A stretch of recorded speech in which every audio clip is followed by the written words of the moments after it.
Hi, good morning. Hello, thank you for joining the webinar this morning. I hope you can hear me loud and clear today. Let me know in the chat box where you're joining from. Where in the world are you this morning? I'm in Poland. Hello, Elena. Hello, Luminita. Oh, okay, lovely. Oh, a few people in Spain today. Serbia as well. I'm planning to go, planning to visit. Okay, thank you so much. I presume you can hear me okay. I hope sound is better than last week. Let me know if there are any issues with sound. So thank you for joining me. I will start the webinar today, as usual, with a little bit of housekeeping. Your certificate of attendance will be sent to you via email. You don't need to send any emails to us or to Pearson. Because your certificate will be sent within a week, probably by the end of the week. Keep an eye on your spam box because I think sometimes they go into the spam box. So be patient, give it a couple of days, and then if you haven't found something in your inbox, check your spam box for your certificate of attendance. And you'll also be sent a link to this recording. So if there's something you want to revise or watch again, you can watch the recording again. And there will also be a handout from the session with some notes and some tips. So as I say, they will be sent. You don't need to email us. Check your spam box if you don't see it in a couple of days. This is the third webinar in this series on assessment for learning. The other webinars are available to watch on YouTube. So if you didn't join those, I recommend watching those on Pearson's YouTube channel. I recommend watching them because this webinar will build on those previous two webinars. We haven't got time to revise everything every week. So it's a really good idea to watch those previous ones, just to get a really good overview of assessment for learning. And of course, there are two more webinars coming up in the series as well. So the same time next Tuesday and the Tuesday after. And I really hope you can join all of them. I know some of you are coming back and joining. I recognize some names in the chat box as well. So thank you so much for those teachers who are joining me every Tuesday. It's really nice to see some familiar names there. If you're joining this series for the first time today, my name is Amanda Davies. I'm a teacher trainer and a writer, and I specialise in young learners. And I've been using assessment for learning with my students for quite a few years now, which is why I'm really happy to be running this series, because it's great to be able to be talking about something that's really worked for me and really helped me and my students. So a lot of this is coming from my personal experience in the classroom. I'm happy to be sharing what works, and I hope that it helps you and your students in your classroom. The topic of this webinar, as you can see from the slide, is monitoring and formative feedback. In the previous webinar, we looked at learning intentions and success criteria, which are a really great way to bring students in on the learning process. Because when students understand what they are doing and why they are doing it and what the teacher's expectations are, then they have a greater chance of being successful. They can focus on what matters to them, and they can assess and monitor their own progress rather than always relying on the teacher to tell them how they are doing. So success criteria are a great way for students to think about what they've done well and what they can do better, which means the teacher doesn't have to be responsible for all the feedback in the classroom. So self-assessment is great, but it really isn't very easy. It's not something that students can do automatically. It's something they need training in, they need help and support from the teacher. So it's something they really need to learn how to do. We can't just tell them, okay, now assess your progress, how did you do? They simply can't do it. So in order to help students learn how to self-assess and how to monitor their own progress, us teachers also need to be very good at gathering information and sharing that information with our students. If we set a good example and if we show them how to do it, then they're much more likely to be able to do it themselves. So today we're going to look at 3 things that will help students become better at self-assessment, and they're things that actually us teachers can do. So we're going to think about monitoring learners, what we're looking for, and what happens when we are monitoring. We're going to have a look at the feedback that we gather from students. So there's lots of stages in lessons where we're asking students questions, we're checking answers, and we want students to tell us something. So we're going to look at ways of being very inclusive and involving everyone during those stages. And then finally, I want to think about the sort of feedback that we give to students. And I know that primary, secondary teachers are great at giving lots of positive feedback and reinforcement and praise. But we're also going to look at some feedback that really helps students to improve. So that's what's coming up. Feel free to ask me questions in the chat box throughout the webinar. I might miss them because sometimes I get, I'm talking so much I forget to see what's going on there. So if I miss them, then do ask me again at the end of the webinar, and I hope I'll be able to answer all your questions. And I'll be asking you some questions as well during the webinar. So I hope you're ready to share your expertise as well. So as I said, let's start with monitoring. Now, there are many things that we look for when we are monitoring. The first thing I look for is, are the students doing the right task? Because sometimes I say, I'll do exercise 1 and then I have a look and they've all done exercise 2. What else are you looking for when you monitor your students while they're working, while they're tasks? Let me know in the chat box what you're looking for when you monitor.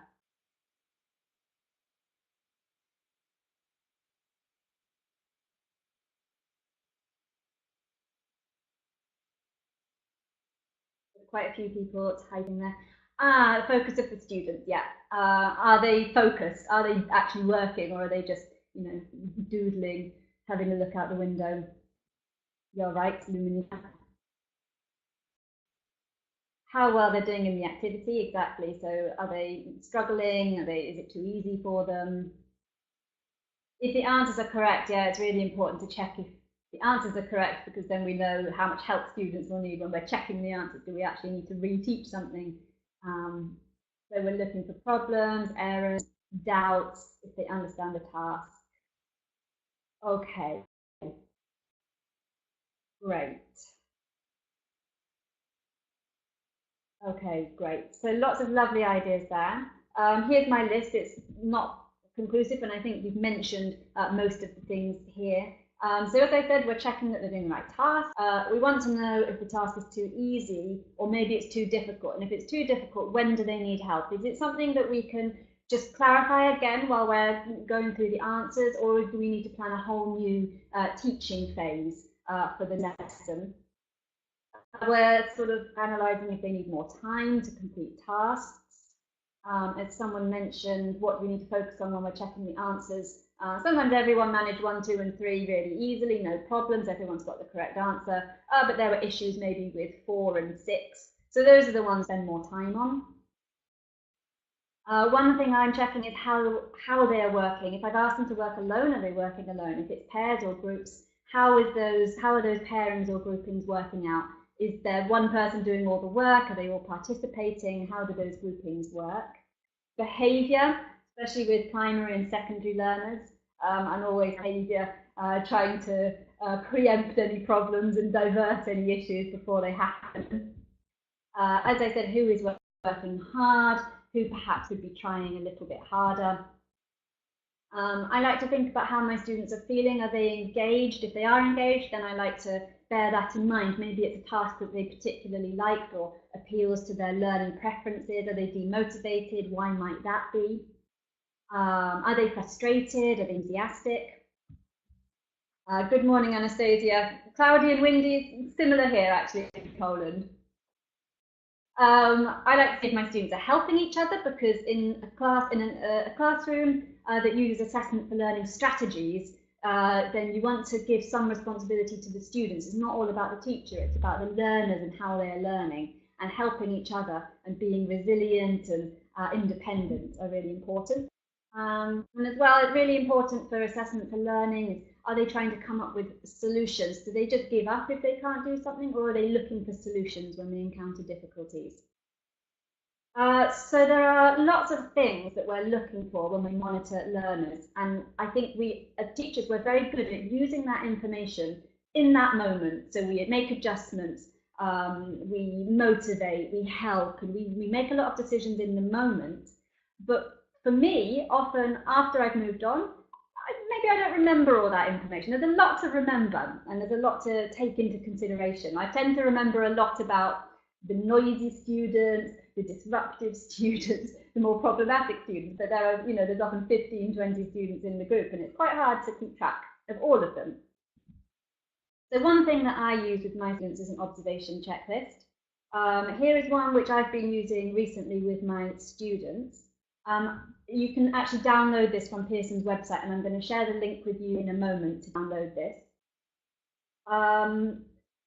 Now, I keep this in my register and I update it, maybe not every lesson, but I update it as I notice important information or interesting information or things about my students that will be useful when I'm writing reports, when I'm talking to parents or caregivers, or when I'm giving feedback to my students. Often I have one-to-one or face-to-face chats with my students, and this gives me lots of really good information that I can share with them. Now, there's two ways to use an observation checklist. You could print one checklist for each student. So if you've got a smaller group, maybe 10 or 12 students, you could print one checklist per student. The columns on the right would be the place to write the date that you observed. And I would recommend choosing 1 or 2 students a week and just paying a little bit more close attention to what they are doing, and ticking off or making a comment about anything that you notice that's good, that needs more work, that you're a little bit concerned about. And what you'll find throughout the semester is you start to notice patterns. It might be that a particular student always performs very well in one area, but struggles in another. So as I said, it's very useful when it comes to reflecting on learners, giving them feedback.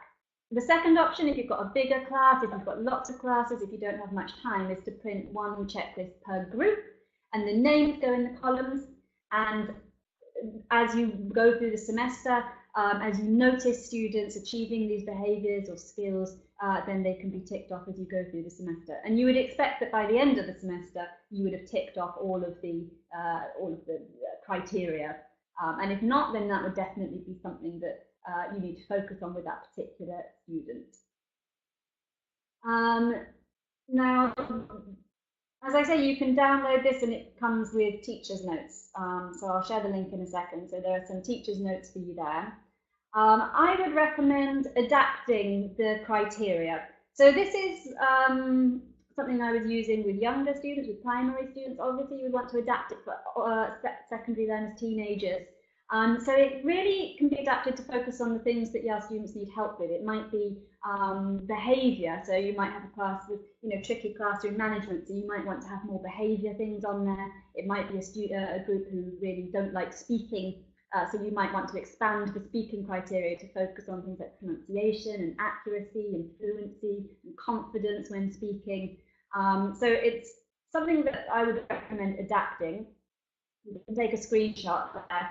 That's where you can download that particular checklist from, which is it's quite universal, so it would also work. Okay. Now, it's not only through monitoring that we are able to gather information from students. Monitoring is important, keeping a record of things that are going on when you're monitoring is important. But I would say another really key area where we can gauge progress and learning is during feedback, and that's when we ask students to tell us something during the lesson. So when we pose questions, after we do a task, and we check the answers.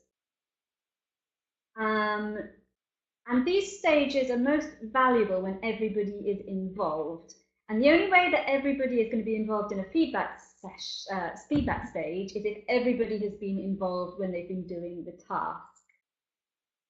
Which means we need maximum participation. And I'm not sure about you, but when it comes to my students, I'm not sure that all of my students try their best all the time. There are some students, they fall into different categories. There are some students who love answering the questions. They're always shouting out or putting their hands up. They love sharing their ideas with the class. They don't really seem to mind if they get the answer wrong. They just quite like to answer. They like to be first. They like to put their hand up. There are some students who only really contribute when they're 100% sure they've got the correct answer. These ones are much more reluctant to have a go, so they will only say give the answer if they're confident that they've got the right answer. And I think there's another group of students that I notice who they don't really try. They know a stronger student or they know a more confident student is going to answer more quickly. So they sort of end up thinking, well, what's the point? I'm slower. By the time I've thought about this and worked it out, someone else will have answered. Do those students sound familiar to you? Those sort of three broad categories? I mean, I might have missed some. But yes, we have these different groups of students for sure. And it's not optimal because we want all students to be trying all of the time, not giving up because someone else is faster, not shouting out the first thing that comes into their mind, because often there are a lot more interesting things to examine. So yes, Brandzisa, sorry about names, I don't know. My pronunciation is probably not good. We have to motivate them to answer. And so I'm going to share some strategies with you that involve everybody. They motivate everybody to work harder. One thing that I use with my students is lollipop sticks. So rather than nominating at random or nominating by asking students to put their hands up, I use lolly sticks. Each student has a stick, they write their name on it, they can decorate it if they want, depends how old your students are. And I keep all the sticks in a cup. And then when it comes to checking answers or eliciting from the class or nominating, then I will take a lollipop stick from the cup, and it's that student who has to answer the question. Before I used this, my students sort of knew, oh, Amanda, she's a kind teacher. If I don't have the answer, she won't embarrass me, she won't make me answer, which then is kind of an excuse to say, oh, I don't know, I didn't try, or I didn't do my best. When it comes down to chance, it means that when students are doing the activity, when they're discussing or when they're checking answers, it's in their interest to look for help and to really work with either their partner or their group, or look back through their notebooks or ask the teacher for help, because they know it comes down to chance. They know that it's not going to be, you know, kind teacher won't ask me because, you know, the teacher doesn't know if I've got the right answer or not. But it motivates students to do the task better and to look for help if they're not sure, which is great because students resolving their own problems is what we need. The teacher isn't always there to help them. And we can use the sticks not only for checking answers, it can be to select pairs. So often my students will say, oh, well, you know, they only want to work with their best friend. And it's quite hard, you know, they complain if I ask them to work with someone else. But if it comes down to chance, if it comes down to lollipop sticks, then that's, you know, my students are more accepting of pairs being moved up. It can be used to assign tasks, to assign roles, and there's plenty of different ways you can use them in the classroom. That's a very nice idea as well, Jessica. So you can have questions on them to help them speak. So question prompts or sentence stems. Yeah, plenty of ways to use lollipop sticks. Another way that I involve all my students when checking answers is using response cards. Response cards allow the teacher to see how everybody responded, not only the person who was nominated to answer the question. So if you go around saying, okay, what's number one, what's number two, what's number three, you're only really finding out what that particular student put down for the task. I know that we get an ID monitor, but it's hard to keep track of everything. If when you were checking answers, you asked students to show you a response card, then you can see how everyone answered and whether or not you need to get justification, do some more teaching, get some more clarification, or if everybody was pretty confident, then you can save that time for something else. They work really well for yes or no, true, false tasks, multiple choice tasks. If you use a Pearson course like Go-Getter, then these response cards are included in the teacher's pack. But you can make them from scraps of paper as well. The students can make their own from slips of paper and a couple of markers. And yes, you can use them. Yep, someone's just mentioned we could use them for checking structures. For sure, a lot of the time, sort of gap fills and things in course books are multiple choice. So again, we can use them to check not only comprehension, but for structures. Okay. I also find traffic light cards are a really useful way to gather information from my students and about how they are finding learning and how they are doing in lessons. So they're used in a similar way to the response cards, in that students can hold up a card to express how they feel about a lesson or about the learning. You might ask students after teaching some new vocabulary, how confident do they feel? If they're very confident, they can hold up the green card. If they're, okay, they're fine, they can't quite remember all the words, but they remember them when they look in the notebook, they can hold the orange card. If they're really struggling, then they can show the red card. For teenagers, sometimes they can feel a bit shy about asking for help or admitting when they don't know something. So I also encourage my students to use the traffic light cards in a much more private way. So if they feel like they need a bit more help from the teacher, they can just place the traffic light card, the red one or the orange one, on their desk. And then when I notice it, then I know that I should go over to that student and give them a little bit more help or encouragement. So it doesn't have to be always, oh, okay, hold up, show everyone how confident you are, because some students might think, oh, I'm not holding up the red card. That's a little bit embarrassing. So it can be done in a non-verbal, quiet way. Traffic lights pose an issue for colourblind learners. Someone just wrote in the chat box. Of course, so you could have an adapted version with the words written on them. So you could, rather than just having a red card, you could have the word red in red, and then that's sort of appealing to colourblind or non-colourblind. So yeah, you have to think about your students. That's a good point. And yeah, Malgorzata, nice, use symbols as well. Emojis as well, so a smiley face, a sad face, and a neutral face would also work well instead of traffic lights. So whatever works best with your students. Okay. Now, throughout these webinars, I keep talking about how assessment for learning is a very student-centered approach, and it's all about the learners getting better at learning. So I want to think now about some more student-centered strategies for getting all students involved and for gathering this information from students. Now, questioning, the sort of questions we ask in the classroom are really important. And one thing we need to think about is the type of questions we are asking. Strategic questioning is a strategy of formative assessment or assessment for learning that allows the teacher to gather essential information from students. Strategic questioning involves asking questions which activate higher order thinking skills, which are also known as HOTS, rather than lower order thinking skills, which are referred to as LOTS. You can see on the screen now some questions which activate higher order thinking skills as opposed to lower order thinking skills. The lower order thinking skills questions tend to be yes or no. There's only one expected answer. There's one correct answer that the teacher is looking for. With higher order thinking skills questions, there may be many different ways to answer the question. The teacher probably doesn't have one answer in mind. There are lots of different ways for students to respond. And the higher order thinking skills questions are much more open-ended, like the ones on the screen. What if, or how might, suppose.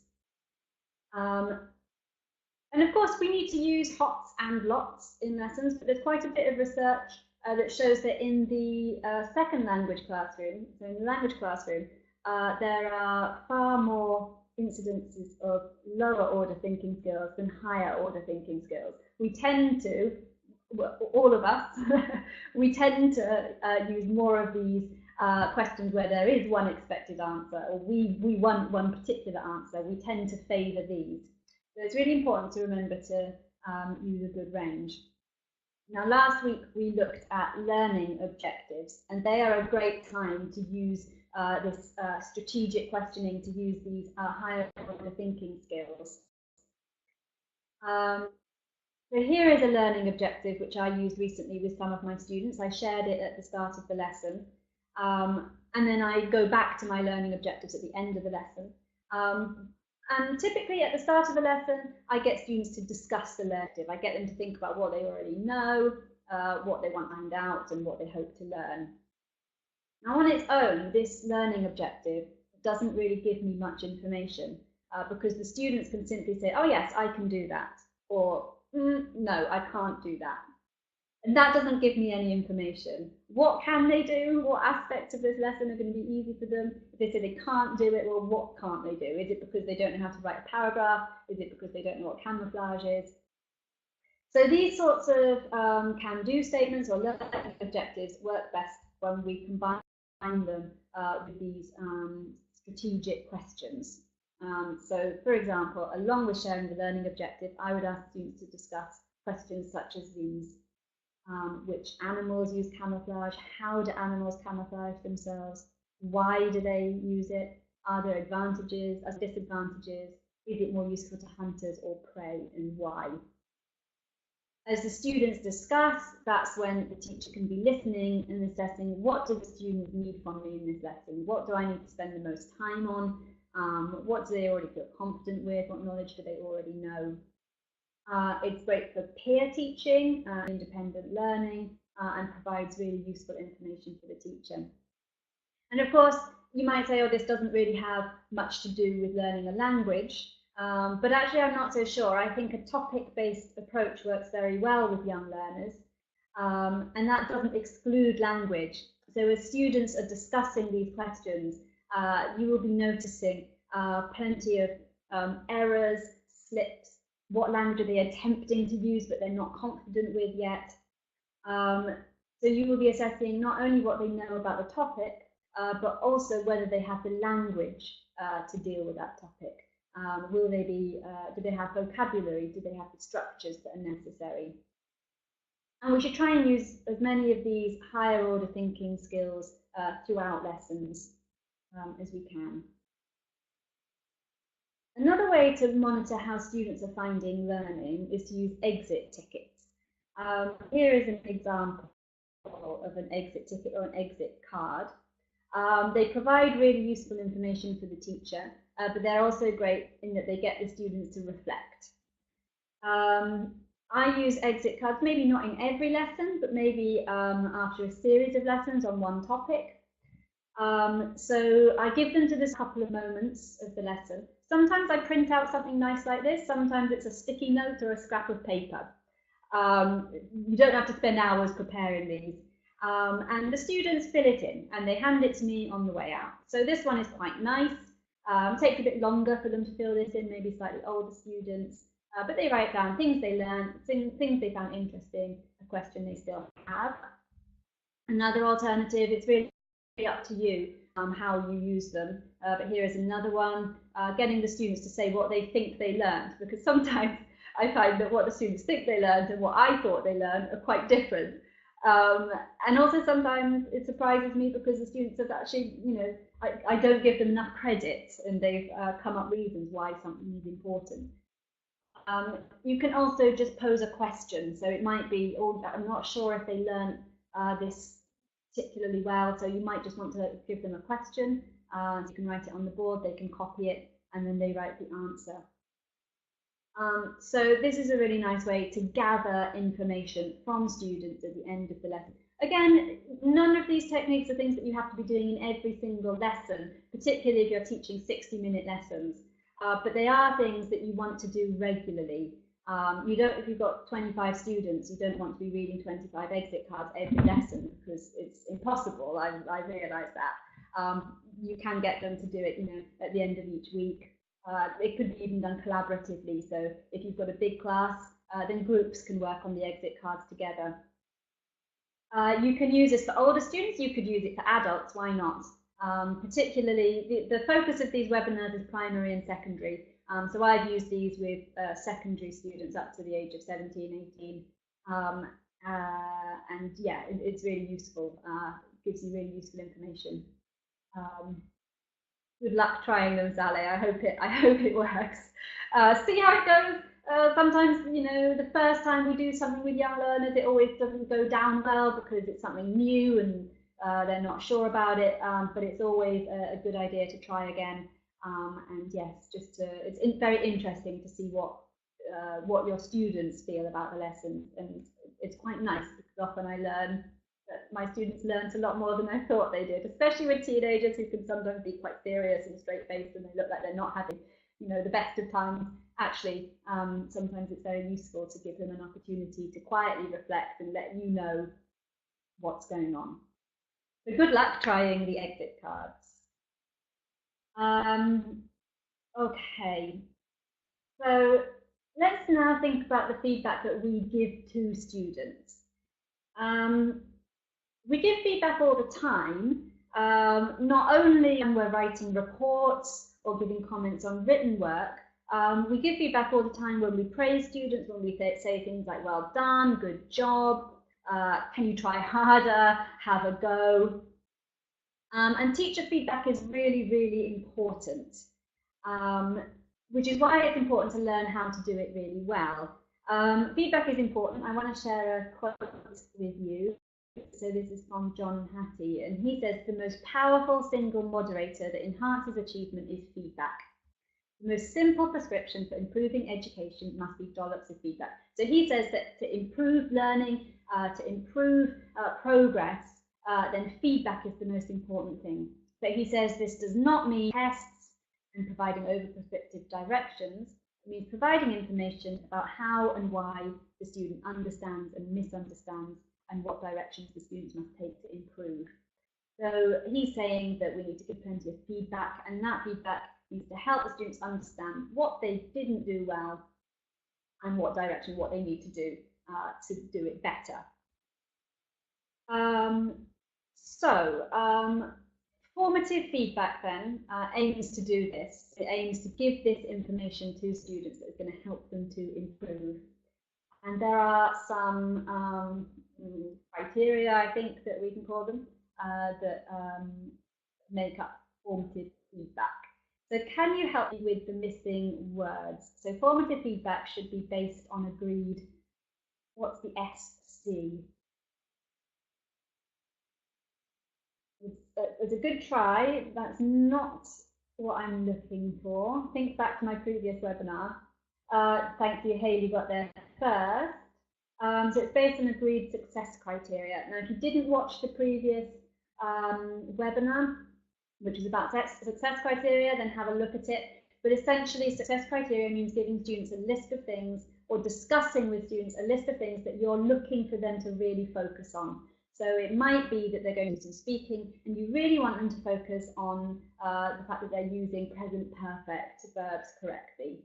So they don't have to then focus on, they will make lots and lots of mistakes, but they've got something to focus on. In a writing task, you might ask them to use some particular vocabulary, and then when you give feedback, you're going to be basing it on those success criteria.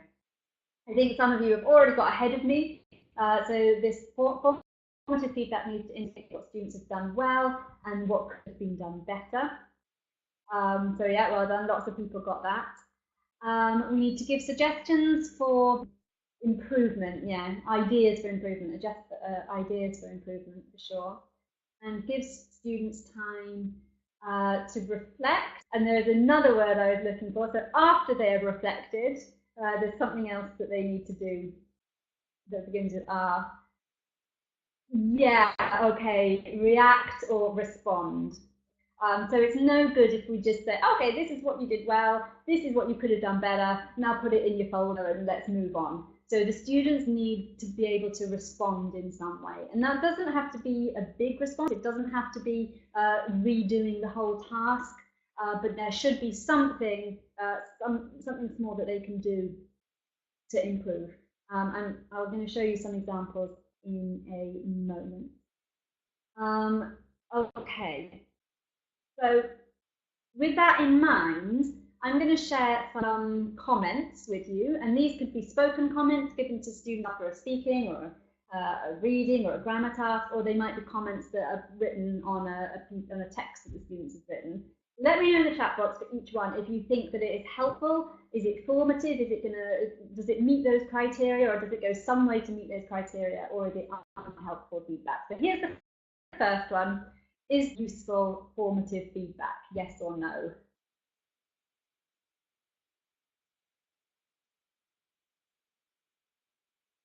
Yeah, okay, exactly.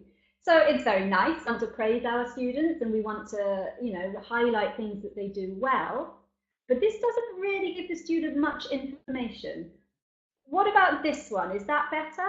So the second comment, super handwriting. I like the way you joined up the letters. Yeah, okay. So this is much more useful. So we want to praise students, we want to tell them what they've done well, but we need to tell them what exactly they've done well. Because some students will think, well, what about my handwriting? So we need to be a little bit more specific. Even when we're praising, we'll tell them what we liked. So this student can go away and think, oh, okay, teacher likes it when I write with cursive, when I join up the letters. So that's something they can use next time they're doing writing. They can keep working on this. What about this? Is this useful feedback? So the teacher says, your article is very well balanced and interesting to read. To improve your work, include some of the linkers from page 43. Find 4 places where you can use a linker to organize your points. Is really useful for the students, exactly. So they know something about their work. They know what they need to improve. They know where they can revise. And the teacher has just asked them to find 4 places. So the student doesn't need to rewrite the entire text, but there is something manageable that that student can do to improve. So that's very nice feedback. What about this one? Good or not? Develop this idea further.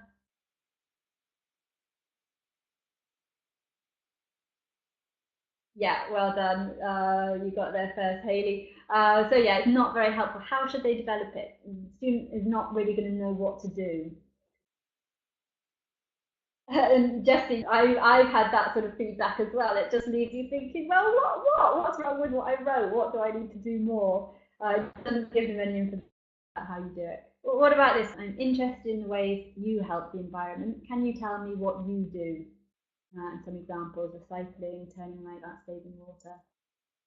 So it's better, okay? So the teacher wants them to develop the idea, and they've given them some ideas to do it. So it's more concrete. What about this one?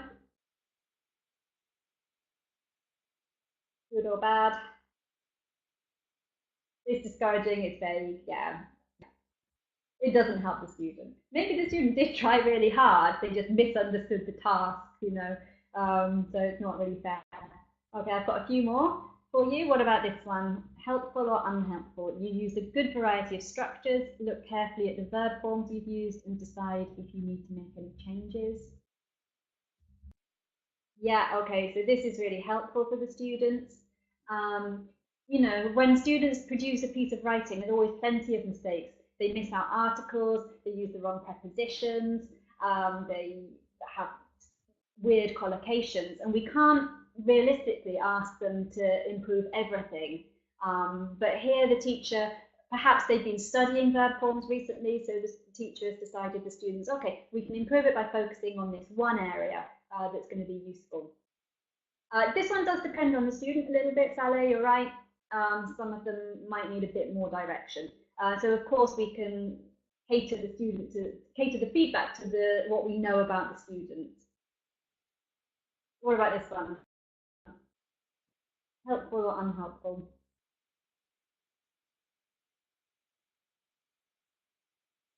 Yeah, quite unhelpful. Okay. What about this one? What else did you do on your holiday? Tell me 2 more things. Yeah, that one more helpful. What about this one? You're so good at speaking English.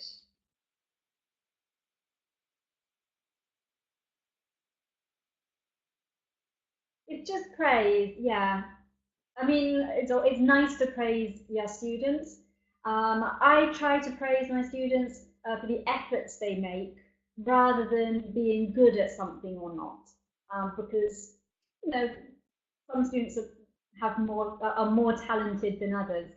So I think it's good to try and praise students for the attempts, for the efforts they put in. And yeah, you're right. Quite a few of you are saying, yeah, but what hat? So you're so good at speaking. Have you got perfect pronunciation? Are you speaking very quickly and fluently? What is it about the speaking that is so good? What about this one? I liked it when you use adjectives to describe your friend's appearance. Can you tell me something about your friend's personality? Is she patient, reliable? Katerina, you can praise for achievements. I think that it's important to develop this sort of growth mindset where students know that through trying hard and through working hard, they are going to achieve something, not just through being talented at something. So if you're saying to one, oh, you're so good at English, you're excellent at English, it sort of gives this impression that it's something that is outside of our control. It's something that you're naturally good at or not. Whereas if we praise the progress, okay, you worked really hard, I can see you tried really hard to improve your pronunciation and you're doing a great job, your pronunciation today was great. That helps to develop this growth mindset where trying and effort is rewarded rather than natural abilities. But of course, yeah, we can praise for achievements as well. It's important to do both. Yeah, okay, I agree. This one is very helpful, and I think this is the last one. This is for a younger student. I can see you worked hard on your picture of a house. Can you add some details? Where are the windows and doors? Is much more useful than the comment that says lovely picture. Yes, so for a younger student, details like this is really important skills to develop. And it's constructive criticism, yes, of course. Okay. So yes, we want to aim for these comments that give students something that they can do, something that they can improve, something manageable that they can improve. And something that's really helped me is using 2 stars and a wish. Some of you I know will have encountered 2 stars and a wish before. Some of you mentioned it in the first webinar in this series. 2 stars and a wish is great for giving feedback on written work. Now, last week we looked at a postcard writing task and some success criteria. And this is a student's response to that postcard writing task. So the students needed a postcard about their holiday, and the success criteria you can see in the box on the right. So the students knew that they would be successful if they used the past simple, if they used 5 strong adjectives, they used useful phrases for writing a postcard, so things like dear, wish you were here, I'm having a great time, and drawing a picture. I'm not showing the picture, but the student did draw a picture. Have a quick look at that postcard. How well do you think this student achieved those success criteria? How well do with using the past simple, with using the adjectives, with the useful phrases? How well did they do? I'll give you a moment to have a read. Katerina, yeah, it may well have been worse without the criteria. It's not bad. This is a lower primary group, so still quite low level. How well did they do with the adjectives? I think they've got about 5 in there. Yeah, so they did well with the adjectives. They've got freezing, boiling, delicious. Yeah, so the adjective is pretty good. What about the past simple? So the past simple, I think they've had a little bit of problem with the past simple. Yeah, so a few more issues with the past simple. Okay, so not a bad attempt.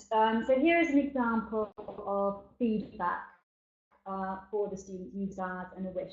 2 stars and a wish involves giving 2 positives and 1 wish, something that you would like the student to do better. I like to start with the student, and especially something which focuses on communication, because when we write something, we write it with an author. We write it with a reader in mind. So the first comment, I enjoyed reading your postcard. It sounds like a very exciting holiday. And then my 2 stars. So you use interesting adjectives, and then I put them in brackets so the student knows what they did well. My 2nd star was they used the useful phrases from the lesson. They've got dear, they've got wish you were here. And my wish was on the past simple verbs. Now the student got 1 correct. That was actually in the model postcard that they'd read. So I ate a huge dinner. Well done, they've used that well, that's correct. And then some tasks for the student to complete. So the student doesn't need to rewrite the whole postcard. Of course, it's up to you. Maybe you set it as a first draft. It's up to the teacher. But for me, with short lessons, with only seeing the students for a limited number of hours each week, it's great to give them a manageable, a short, and a personalised task that they can do to improve. So the student then, rather than rewriting the whole postcard, has to go through and just correct those mistakes with the past simple. If you are always asking students to write a draft, marking the draft, giving them it back, asking them to write it again, it is very time intensive for the teacher, which a lot of us just don't have. So 2 stars and a wish is a great way to be focused in your feedback. You know what you're going to focus on because you've got the success criteria. We don't have time to ask everyone to rewrite because we don't have time to do all that marking. But we can actually quickly go around as people are, correcting their past simple or adding an adjective. It's quite easy to go around and do a quick check. Also get students to check each other's work. So 2 stars and a wish is a really useful technique for commenting, for writing feedback on written work. 2 things that you liked, 1 thing that the students can improve. When we give them 1 thing to focus on, 1 thing to improve, they're much more likely to do it. If we give them back writing with lots and lots of red pen and lots of corrections, often they just put it in their bag and they never look at it again because there's too much for them to focus on, too much for them to think about. Okay, so we thought about plenty of different strategies in the webinar today. You can see them all on the screen there. Which ones are you going to try out with your students this week? Let me know in the chat box what you're going to try.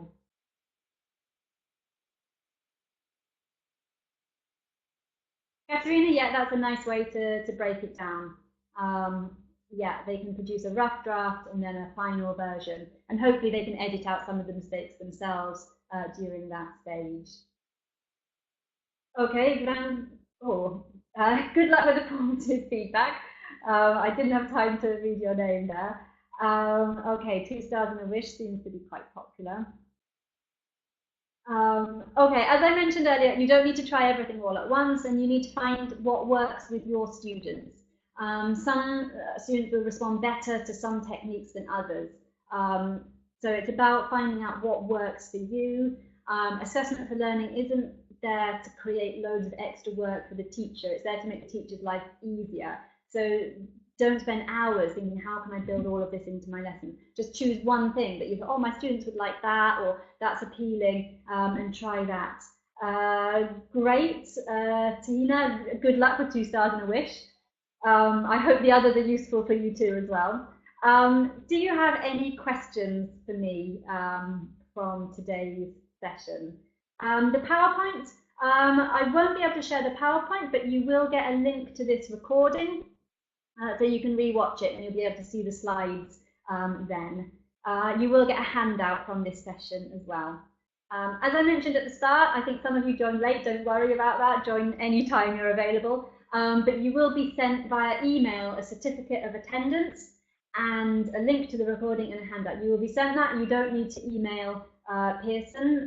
We have all your email addresses from when you registered, so that will be sent. If you don't see it, check the spam box, but you should get it within a week. You'll also see in the chat box there a message from Pearson. So we're putting together a website with lots and lots of resources about assessment for learning. There will be, these webinars will be available there, some different resources as well. So keep an eye out for that. Hopefully you took a screenshot while it was still in the chat box. And I'll see if I can add it to the slide next week. There it is again. So take a screenshot now.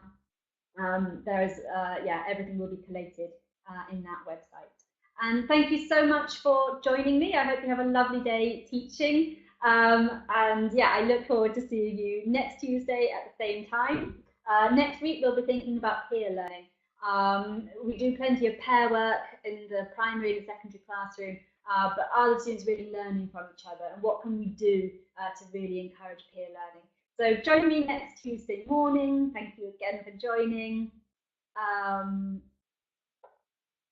A little bit of information from Pearson in the chat box there again. So thank you. Thank you very much. I hope you have a lovely day too, Elena. Thank you, Inga. Thank you, Belinda. Thank you. Okay, thank you very much. And I will see you next week. Okay, bye-bye.